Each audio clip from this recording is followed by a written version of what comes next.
So once you're there, how do you stay there? So Paul eventually changed his ways and followed God. However, this didn't ensure that his life would be easy.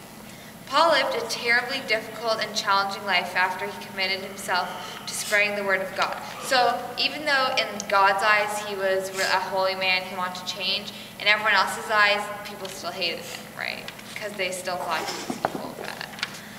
So in the Acts of the Apostles and Paul's letters, we find accounts of Paul experiencing imprisonment, beatings, shipwrecks, stoning, robbers, sleepless nights, hunger, thirst, and countless and other toils and hardships. It seems wherever Paul went, he faced danger and opposition from both the environment and the people. It seems that it would have been a lot easier for Paul to give up. To tell God is just too hard and difficult, but he didn't. Why didn't Paul give up? We have to imagine that Paul thought back to that experience on the road to Damascus and his former life, remembering how God never gave up on him. Because he experienced the unconditional love of God, Paul had no choice but to persevere. In our lives, we are going to have times that are hard, times that hurt, times that make us want to quit.